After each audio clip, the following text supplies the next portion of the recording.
Hello అండి అందరికీ. నేను మీ Anuradha. Welcome back to Anu KR vlogs. ఎంతో హడావిడిగా ప్రిపేర్ చేస్తూ ఉంటాం కదా లంచ్ బాక్స్ రెసిపీని. ఈరోజు అలా కాకుండా 5 to 10 మినిట్స్లోనే ఎలా ప్రిపేర్ చేయాలో కుక్కర్లో చూపించబోతున్నాను. కుక్కర్ని స్టవ్ పైన ఉంచేసి ఒక 2 స్పూన్ల వరకు ఆయిల్ వేసుకుంటున్నాను. ఇందులోకి 1 స్పూన్ వరకు నెయ్యిని వేసుకోవాలి. నెయ్యి కరిగిన తర్వాత 1/2 టేబుల్ స్పూన్ వరకు జీలకర్ర, ఆవాలు, 2 పచ్చిమిర్చిలని వేసుకొని మంచిగా ఫ్రై చేసుకోవాలి. చిన్న సైజులో ఉండే ఆనియన్ని కూడా తీసుకొని సన్నగా ముక్కల్లాగా తరుక్కొని యాడ్ చేసుకోవాలి. ఆనియన్స్ మంచిగా ఫ్రై అవ్వనివ్వాలి. అప్పుడే మంచి రుచిగా వస్తుంది ఈ రెసిపీ. ఇందులోకి 1 స్పూన్ వరకు అల్లం వెల్లుల్లి పేస్ట్ని కూడా వేసేసి అల్లం వెల్లుల్లి పేస్ట్ పచ్చి వాసన పోయేంత వరకు వేగనిచ్చి రెబ్బ కరివేపాకుని కూడా వేసేసి సన్నగా తరుక్కున్న క్యారెట్ ముక్కల్ని యాడ్ చేసుకోవాలి. ఆయిల్లో క్యారెట్ కూడా కాస్త ఫ్రై అయిపోయిన తర్వాత చిన్న సైజులో ఉండే రెడ్ టమాటోల్ని 2 తీసుకొని కట్ చేసుకొని వేసుకుంటున్నాను. లంచ్ బాక్స్ రెసిపీని కుక్కర్లోనే కాకుండా నార్మల్ గిన్నెలో కూడా ప్రిపేర్ చేసుకొని తీసుకోవచ్చు. నేను ఫాస్ట్గా అవుతుందని కుక్కర్లోనే చూపిస్తున్నాను మీకు.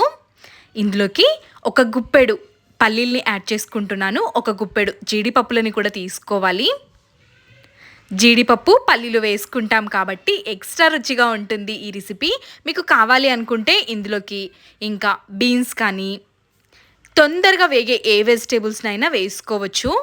1/2 టేబుల్ స్పూన్ వరకు పసుపుని కూడా వేసుకొని ఒక 1.5 స్పూన్ వరకు మసాలా కారాన్ని యాడ్ చేస్తున్నాను.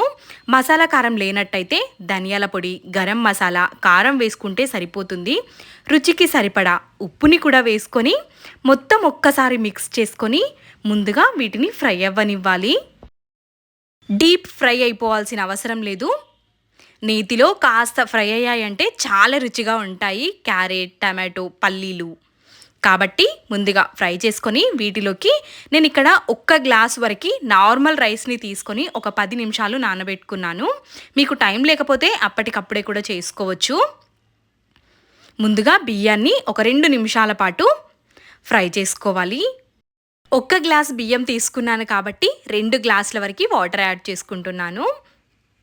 ఇందులోకి 1/2 చెక్క నిమ్మరసాన్ని కూడా వేసేసుకోవాలి. నిమ్మరసం వేసుకోవడం వల్ల పొడి పొడిగా వస్తుంది రైస్ అనేది ఎక్కడ అతుక్కోకుండా. కాబట్టి మొత్తం ఒక్కసారి మిక్స్ చేసేసుకొని కుక్కర్ మూత పెట్టామంటే సింపుల్గా 5 నిమిషాల్లో మనకి లంచ్ బాక్స్ రెసిపీ అనేది రెడీ అయిపోతుంది.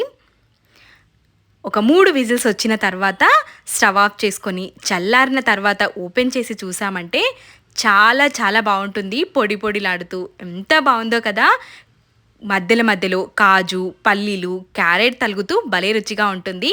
తప్పకుండా ట్రై చేయండి. ఇలాంటి మరెన్నో లంచ్ బాక్స్ రెసిపీస్ కోసం మన ఛానల్ని ఫాలో అయిపోండి. Thanks for watching.